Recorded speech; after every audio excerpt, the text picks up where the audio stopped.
Hi welcome back to my YouTube channel. ಎಲ್ಲರೂ ಹೇಗಿದ್ದೀರಾ? ನಾನು ಕೂಡ ಚೆನ್ನಾಗಿದ್ದೀನಿ, ನೀವು ಕೂಡ ಚೆನ್ನಾಗಿದ್ದೀರಾ ಅಂತ ಅಂದ್ಕೊಂಡು ವಿಡಿಯೋನ ಶುರು ಮಾಡ್ತಾ ಇದ್ದೀನಿ. ಬನ್ನಿ, ಇವತ್ತು ಟಿಫನ್ಗೆ ಪಲಾವ್ ಮತ್ತು ಹಾಗೆ ಡ್ರೈ ಗೋಬಿ ಮಾಡಿದ್ದೆ. ನಮ್ಮ ಎದುರಿಗೆ ತುಂಬ ಫೇವ್ರೇಟ್ ಇದು ಡ್ರೈ ಗೋಬಿ, ಆದರೂ ಸ್ವಲ್ಪ ಉಪ್ಪಾಗಿತ್ತು. ಅದಕ್ಕೆ ಸಾಸ್ ಹಾಕಿ ಹೆಂಗೋ ಮ್ಯಾನೇಜ್ ಮಾಡಿ ಬಾಕ್ಸ್ನ ಕಳಿಸಿ ಅದಾದಮೇಲೆ ಎಲ್ಲ ಕೆಲಸನೂ ಮುಗಿಸ್ಕೊಂಡು ನಮ್ಮ ಮಾಮರು ದಾಳಿಂಬೆಗೆ ಅವರು ಫೋಲ್ಸ್ ಹಾಕ್ತಿದ್ರು ಕಬ್ಬಣದ್ದು. ಅದೆಲ್ಲ ಕೆಲಸನ ನಮ್ಮ ಮನೆ ಹತ್ರನೇ ಮಾಡಿಸ್ತಾಯಿದ್ರು. ಅಲ್ಲೊಂದು ಸ್ವಲ್ಪ ಹೊತ್ತು ಕೂತ್ಕೊಂಡು ಟೈಮ್ ಪಾಸ್ ಆದಂಗೆ ಆಯಿತು. ಇವತ್ತು ಯಾಕೋ ಟೈಮೇ ಹೋಗ್ತಿಲ್ಲ ಅಂತ ಯೋಚನೆ ಮಾಡ್ತಿದ್ದೆ. ಆದರೂ ಆ ಕೆಲಸ ಮಾಡೋದು, ಅದು ಏನೇ ಆಗಲಿ, JCB ಕೆಲಸ ಮಾಡೋದು, ಈ ಥರ ಏನಾದರೂ ಕೆಲಸ ಮಾಡೋದು, ಹೊಲ್ಗಳಲ್ಲಿ ಬೇಸೆ ಹೊಡೆಯೋದು ನೋಡ್ತಾ ನಿಂತ್ಕೊಂಡ್ರೆ ಏನೋ ಒಂಥರ ಟೈಮ್ ಹೋಗೋದೇ ಗೊತ್ತಾಗಲ್ಲ. ನಾನು ಹಂಗೇ ಸ್ವಲ್ಪ ಹೊತ್ತು ಕೂತ್ಕೊಂಡು ಎಲ್ಲ ಕೆಲಸ ಮಾಡೋದೆಲ್ಲ ನೋಡಿಕೊಂಡು ಹಾಗೆ ಅಪ್ಪಾಜಿ ಅಮ್ಮ ಹೊಲ್ದ ಹತ್ರ ಹೋಗಿದ್ದು, ಅವ್ರಿಗೆ ಊಟನೂ ಕೂಡ ತೊಗೊಂಡು ಹೋಗಬೇಕಾಗಿತ್ತು. ಹಾಗಂತ ಅಡುಗೆನೂ ಮಾಡೋಕ್ಕೆ ಇಟ್ಕೊಂಡು ಈ ಕಡೆ ಮನೆ ಪಕ್ಕನೇ ಅಲ್ವಾ, ಸ್ವಲ್ಪ ಹೊತ್ತು ಹಂಗೆ ಟೈಮ್ ಪಾಸ್ ಮಾಡ್ತಾ ಇದ್ದೆ. ಅಷ್ಟರಲ್ಲಿ ಊಟದ ಟೈಮು ಕೂಡ ಹಾಗೆ ಹೋಯಿತು. ಹಾಗೆ ನಾನು ಕೂಡ ಬೇಗ ಹೋಗಬೇಕಾಗಿತ್ತು, ಯಾಕಂತಂದರೆ ಶುಂಠಿ ಎಲ್ಲ ಕಿತ್ತಿದ್ವಲ್ಲ, ಅದರಲ್ಲಿ ಸ್ವಲ್ಪ ಶುಂಠಿ ಇತ್ತು ಹೊಲದಲ್ಲಿ, ಅದನ್ನು ಕೂಡ ಎಲ್ಲ ಆಯ್ಕೊಬೇಕಾಗಿತ್ತು. ಹಂಗಂಗೆ ಬಿಟ್ಬಿಟ್ಟಿದ್ರು ಸ್ವಲ್ಪ ಶುಂಠಿ ಎಲ್ಲ. ನೆನ್ನೆ ಸ್ವಲ್ಪ ಹೋಗಿ ಎಲ್ಲದನ್ನು ಆಯ್ದು ಬಂದ್ವಿ, ಒಂದು 4-5 ಚೀಲ ಸಿಕ್ಕಿತ್ತು. ಮತ್ತು ಇವತ್ತು ಕೂಡ ಅಷ್ಟೇ ಆಗುತ್ತೆ. ಸ್ವಲ್ಪ ಬಿಸಿಲು ಜಾಸ್ತಿ ಇದ್ದಿದ್ದರಿಂದ ಸ್ವಲ್ಪ ಬಿಸಿಲನ್ನ ಕಮ್ಮಿ ಮಾಡ್ಕೊಂಡು ಹೋಗೋಣ ಅಂದ್ಕೊಂಡು ಹೊರಟೆ. ಊಟಕ್ಕೆ ಸಾಂಬಾರು ಮತ್ತು ಮುದ್ದೆ, ಹಾಗೆ ರೈಸು, ಹಾಗೆ ಮಜ್ಜಿಗೆ ಎಲ್ಲ ತಗೊಂಡೋಗಿದ್ದೆ.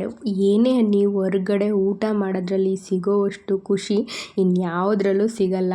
ಅದರಲ್ಲೂ ಬಿಸಿ ಬಿಸಿ ಮುದ್ದೆ, ಹಾಗೆ ಒಬ್ಬಟ್ಟಿನ ಸಾಂಬಾರಿತ್ತು. ಅದು ಈ ಒಬ್ಬಟ್ಟಿನ ಸಾಂಬಾರು ಮತ್ತು ಬಿಸಿ ಮುದ್ದೆ ಇದೆಯಲ್ಲ, ಒಳ್ಳೆ ಕಾಂಬಿನೇಷನು, ಸಖತ್ತಾಗಿರುತ್ತೆ.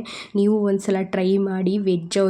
ನಾನ್ ವೆಜ್ ಅವ್ರಿಗೆ ಕೋಳಿ ಸಾಂಬಾರು ಇಷ್ಟ, ಎಲ್ಲರಿಗೂ ಗೊತ್ತೇ ಇರುತ್ತೆ. ನಮಗೆ ಒಬ್ಬಟ್ಟಿನ ಸಾಂಬಾರು ಇಷ್ಟ ಅಷ್ಟೇ. ಹಾಗೆ ನಮ್ಮ ಮಾಮವರು ಟಮಟೆ ಹಣ್ಣನ್ನು ಕುಯಿಸ್ತಾಯಿದ್ರು. ಸೊ ಅಲ್ಲಿ ಮಳೆ ಬರ್ತಾಯಿತ್ತು, ಅಲ್ಲಿಗೆ ಹೋದ್ವಿ. ಅಲ್ಲಿ ಸ್ವಲ್ಪ ಟಾರ್ಪಲೆಲ್ಲ ಹಾಕಿ ಮಳೆ ಬರ್ದಂಗೆ ಇದು ಮಾಡಿದರು, ಗುಡಿಸ್ಲು ಥರ ಮಾಡಿದರು. ಅಲ್ಲಿಗೆ ಹೋದ್ವಿ.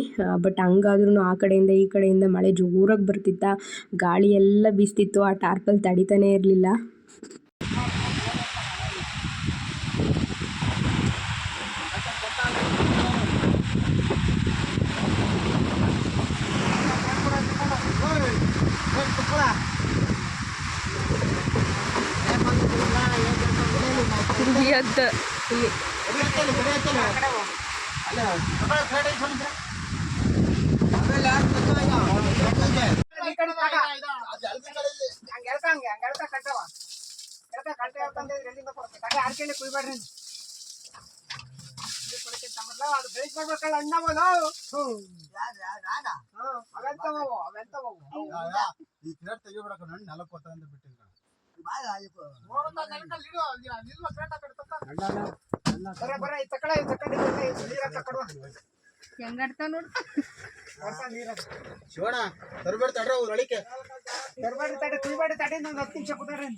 ಹಾಗೆ ಮಳೆ ಬಂದು ಬಿಸಿಲು ಕೂಡ ಬಂತು. ಹಾಗೆ ಹೊಲ್ದ ಹತ್ರ ಅಡ್ಡಾಡ್ತಿದ್ವಿ.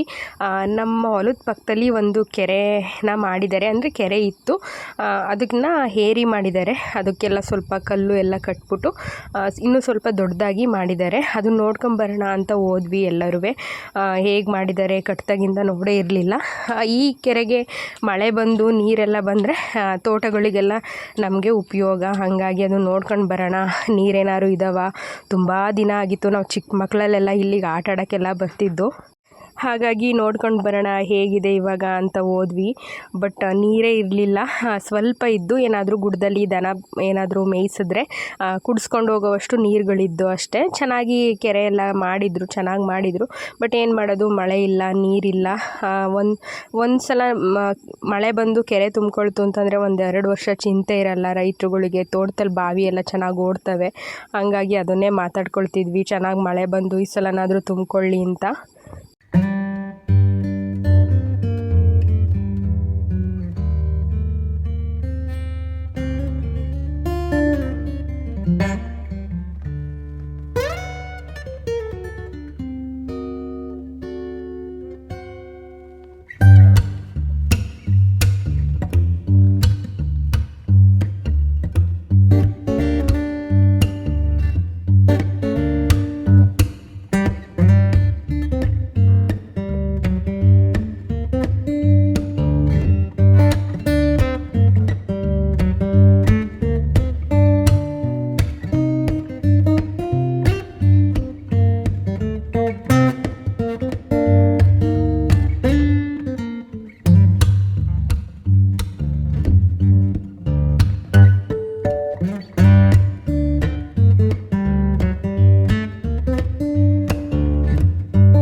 ಹಾಗೆ ಅಲ್ಲೆಲ್ಲ ಪ್ರಕೃತಿನ ನೋಡ್ತಾ ಇದ್ರೆ ನಮ್ಮೂರು ಗುಡ್ಡ ಎಲ್ಲ ನೋಡ್ತಾ ಇದ್ರೆ ಅಲ್ಲಿಂದ ಬರೋದಕ್ಕೆ ಮನಸ್ಸು ಬರಲಿಲ್ಲ. ತುಂಬ ಹೊತ್ತು ನಾವು ಚಿಕ್ಕ ಹುಡುಗರನ್ನೆಲ್ಲ ಮಾತಾಡಿಕೊಂಡು ಅಲ್ಲೇ ಟೈಮ್ನ ಸ್ಪೆಂಡ್ ಮಾಡಿದ್ವಿ.